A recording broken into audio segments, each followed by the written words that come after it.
Yeah, my name is Steve. Thanks for taking my question.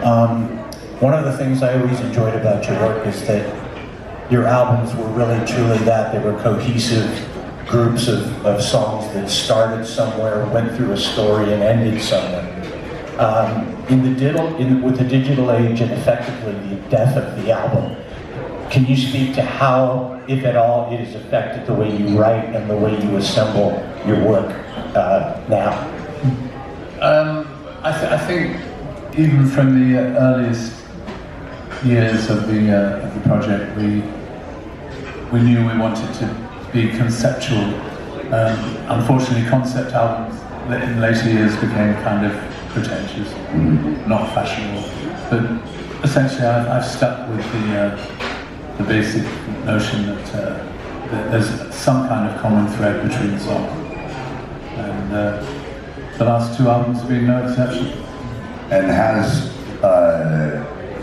digital recording had any effect on the process of the writing and the creation of the new music?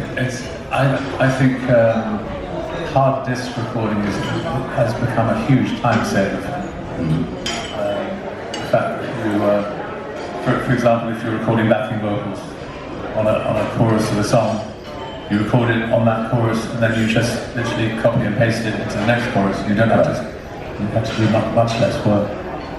Back in the day, you did everything on tape, so you get a little pre-roll, do it again, get to the next spot. And yeah, and just the rewind time. Right. Time to rewind the song from the end back to the beginning, and that might be a minute and a half. Whereas on hard disk, you just press a button, it goes back to wherever you want it. So yeah, I'm a big supporter of what it and like I said, it saves time. I can record it. If I'd done the last two albums on tape, it would have taken 4 or 5 times as well. Yeah. Okay. Go ahead, sir. Hello, Alan. Thank you for all the music over the years. I'm Barry from Colorado. I wondered why you never played at Red Rocks, that I can recall anyway. I've seen you every time you come into Colorado. And I just wanted to ask you, what do you think of different venues like this one, or if you ever plan on playing at Red Rocks? I would love to play Red Rocks. We did get asked once, but I unfortunately couldn't make it for health reasons. One of the several back surgeries I've had, unfortunately. But yes, I would love to play Red Rocks. I know it's a great venue, and we'll do it one day, I promise. What were some of the more remarkable venues that you've played in the past decade? I hesitate to say so, but actually the concert hall in Russia that was recently raided by terrorists. We played Krokus Hall. So that was very disturbing to read that story. We played some lovely places. We played in caves. I think that was in Luxembourg.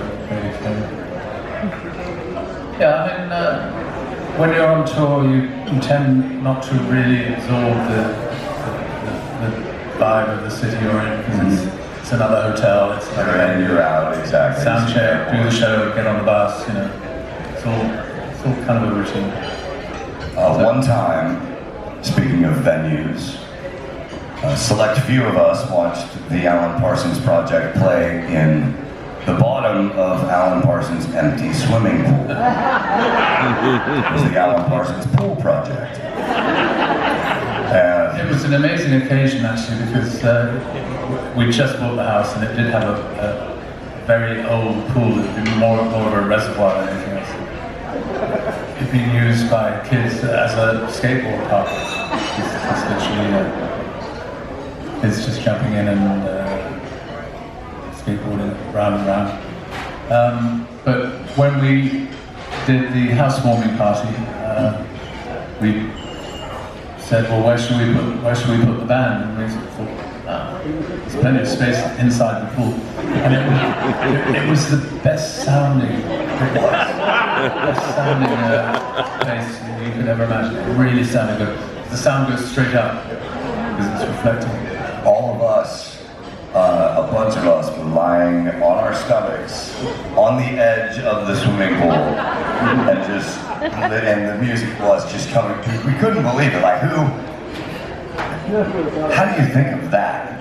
You think of that when you spend your life involved with sound to the level that you are. I should have thought of building another one so that I could use it to... Come on up, sir. Nice shirt. Thank you. Craig, Alan, can you talk a little bit about level of effort and things it took to put together Lady Hawk soundtrack and how you were or weren't compensated? I know this gentleman. We've been at card tables together and been chatting. Lady Hawk essentially came along because Richard Donner, the director, had expressed his love for the Alan Parsons project. So I took a look at the movie and I said, this is sort of swords and sorcery. It's a medieval setting. Are you sure you really want a rock-based soundtrack? I said, yeah, just make it sound like the Alan Parsons project. It's fine. And there were a few comments that the music was what they called out of period. But and there were some good tunes, I think, on there. And I made good use of Andrew Powell again, the orchestral arranger, because it was, for the most part, an orchestral score. And the band, of course, the band at the time were involved, but it was essentially orchestral. But I'm proud of it, and I enjoyed the experience. Recording for film is a very different science. You're dealing with click tracks, so that you can catch a certain moment in the action on a particular click. Right, you're producing with the frame of the film to make sure. Oh yeah, we were watching the picture all the time. Yeah, it's very important to do that. To make sure you capture it. Lady Hawk, by the way, Matthew Broderick, Michelle Pfeiffer, and Rutger Hauer. That's right, Rutger Hauer. Yeah. It's a great movie. We're going to go back and watch that right after we watch Crazy the Gods. Come on, my friend. Morning, Alan. Good to talk with you. Two questions, really. Would you mind signing my guitar after the Q&A today? What? Would you mind signing a guitar that I have? I think we can do that Can we make it at happen? the picture experience. I don't have a problem. We'll be able to do that at the photo experience. And there's a song on the On-Air LP called I Can't Look Down. And there's a particular section in there where the vocals are sounding, very nicely processed and everything. And then there's one line that stands out, and it's, I believe it's, I feel so sick with fear. And just the processing drops off. And it sounds very plain, just like a regular microphone with nothing on it. Can you tell me about that decision that was made there? Yeah, what happened was I just turned the reverb off with that one line. Yeah. Because I felt if you're expressing fear, things will go very tense and strange. So I listen to that these days and think that was kind of cool. I love how that line sticks out. That's just a fantastic touch. That's refreshing that when you said I listen to that these days and I think that's cool. I'm glad you said I think that's cool instead of what was I would have done it. Is there anything that you go back? Because a lot of times, one of my recording engineer professors told me records aren't released, they escape. And any major artist will just keep on trying to get it perfect and perfect and perfect and perfect. And you and I've had this discussion before, but is there anything you look back on and go, maybe I'd tweak that a different way? I think a lot of producers are perfectionists. I consider myself to be reasonably perfectionist myself. But it was said of a major literary writer that books, poems, etc. are never completed, they are simply abandoned. And as a record producer, you have to find the moment where you say, that's it, it's done, it's finished. And that can be a tough one sometimes. One other thing that I was thinking about is on your tours over the past few years, you've represented certain songs. Like on one tour, did the entire suite of Turn Up a Friendly Card. Did anyone see that tour? If you saw that tour in South America, I was a guy in a black t-shirt. Didn't we do that on a cruise? Didn't we do Friendly Card on a cruise? Yeah. And you brought back songs like La Sagrada for me. Are there any surprises or anything you're looking forward to representing? I have no particular plans to make another album right now, but there's plenty of people asking. So I dare say sometime in the next year I'll be recording. All right.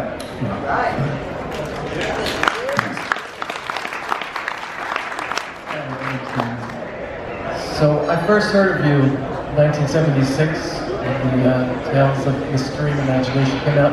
It was broken in New York City by WNEW, who used to play this platform. Some people probably remember that. Alison Steele, right? The Nightbird, yes. You can tell it was a major player for us to get off the ground. WNEW in New York, great radio station. And they played it a lot, and it was very inspiring, and it was very mind-blowing as far as production and writing. So I was wondering if you could talk a little bit about working with Arthur Brown, and also what you might have been asked this a lot, but what your thoughts were when you got a shout out in the Austin Powers movie. Okay, well that's 5 questions so far. Arthur Brown, of course, was hugely well known for Fire, his big one-off hit. So we had a great time. He came to the studio, and I found him amazingly down to earth. And he heard the song and said, "Yeah, I can see it." And Eric would sing him a guide track for him to work with. And I was really quite worried that he was not going to be the crazy world Arthur Brown that we knew and loved, but he went out to the studio and immediately started doing the movements and the screaming and the shouting, and he did an amazing job. It was done in literally 5 minutes. It really was amazing. The next one was... he built the frickin' laser. A friend of mine said, there's this movie called Spy Who Shagged Me. You need to go and see it. I had no idea. No idea. And I did go and see it. So, Did you see it in the theater? My only regret is that I didn't. If I had known about it ahead of time, I might have got a track on the soundtrack. Song on the soundtrack. That seems only fair. But yeah, I mean, I've achieved more attention through that movie than any other promotion ever. It's amazing. Thanks. Alan also runs he operates a beautiful recording studio in Santa Barbara County called Parsonics. If any of you are ready to create your record, it is available for a price. But Alan, you've had the chance to work with many new artists, like you, Jake Shimabukuro, the ukulele player. Alan produced Jake's record, and maybe you could talk about some of the other artists you work with, including Jake, and what is the X factor that you hear when you see a new artist? Maybe just an example of something Well, that... let's talk about Jake for a second. Sure. I was, it's Shima Bakura, Jake Shima Bakura, and he is the absolute master of the instrument. I was in Santa Cruz working on an educational project where the son of a partner in that project said, you must go and see this guy, Jake Shima Bakura, at this local theatre. I said, I'm going to watch a solo ukulele player for an hour and a half, really? But of course, when I got there, the magic came out. He is an absolute genius, and I was proud to make the album. It's called Grand Ukulele. So if you're not familiar with his music, you will not believe that one guy and a ukulele can make so much amazing sounds. There are 4 strings on the ukulele? 4 strings. 4 strings, and I had no idea that all of the notes were in there. And he's done a version of While My Guitar Gently